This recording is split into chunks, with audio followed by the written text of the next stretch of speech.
حضرت عائشہ صدیقہ رضی اللہ تعالیٰ عنہ فرماتی ہیں میرے پاس ایک عورت آئی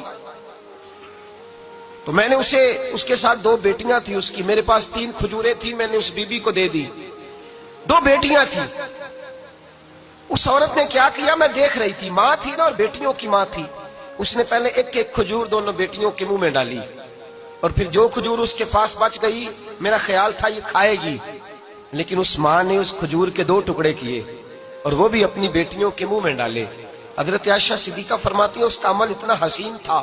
اس بی بی کے اس عمل کے اندر اتنا حسن تھا کہ میری آنکھوں میں بھی وہ بات رہ گئی، دل میں بھی رہ گئی، روح میں بھی سما گئی، اس کے حسن اور تاثیر کو میں بھلا نہ سکی۔ شام تک وہ کیفیات، وہ انداز، وہ اس عورت کا طرز، اس کا وہ انداز میری طبیعت کے اندر بار بار مجھے اس کی طرف متوجہ کرتا رہا۔ شام کو محبوب تشریف لائے،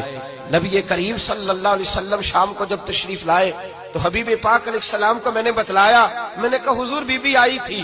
اس کا چہرہ بتا رہا تھا کہ بھوکی ہے، لگ رہا تھا کئی دنوں سے کھانا نہیں کھایا، 3 کھجوریں تھی ہی میرے پاس 3، 2 بیٹیوں کو دے دی، وہ کھا سکتی تھی، لیکن یا رسول اللہ صلی اللہ علیہ وسلم اس نے کھائی نہیں، وہ بھی کھجور 2 ٹکڑے کر کے بیٹیوں میں بانٹ دی ہے۔ حضرت عائشہ کہتی ہے دیر تک حضور میری بات کو سنتے رہے، دیر تک میری طرف دیکھتے رہے، اس تصور کو، بیٹی کے پیار کے اس ذائقے دیر تک محبوب محسوس کرتے رہے، اور پھر فرمایا عائشہ جو دنیا میں بیٹیوں کی وجہ سے آزمایا جائے گا، جب قیامت کا دن آئے گا تو رب اس سے حساب نہیں لے گا، بے حساب ہی جنت میں داخل فرما دے گا۔ اللہ پھر اس سے حساب نہیں لے گا جو بیٹی کے سبب سے آزمایا جائے۔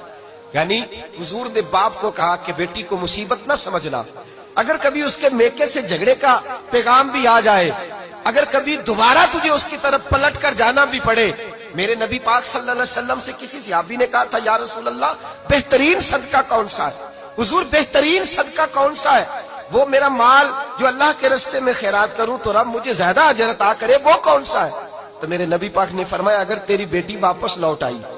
طلاق کی وجہ سے یا بیوہ ہو کر واپس آ گئی، اور تجھے اس لوٹنے والی بیٹی پر کچھ خرچ کرنا پڑا، تو تیرے رسول کا وعدہ یہ ہے کہ اللہ تجھے اس روپے پر سب سے زیادہ اجر عطا فرمائے گا،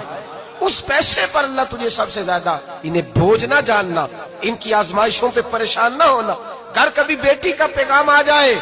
کہ اس کو پھر سے یہ تکلیف ہوئی ہے، باپ سمجھنے لگا تھا کہ میں تو فارغ ہو گیا، نکاح کر کے میں فارغ ہو گیا، پھر اگر کبھی اسے پیغام آئے تو میرے مصطفیٰ کریم نے فرمایا وہ پریشان نہ ہو، وہ دکھی نہ ہو، بلکہ جو بیٹی کی وجہ سے آزمایا جائے گا اس سے تو حساب ہی نہیں لیا جائے گا، اللہ بغیر حساب ہی جنت عطا فرما دے گا۔ اتنا بڑا مقام، اتنی بڑی عظمت اور فضیلت اللہ کے رسول نے بیٹیوں کے ماں باپ کو عطا فرمائی۔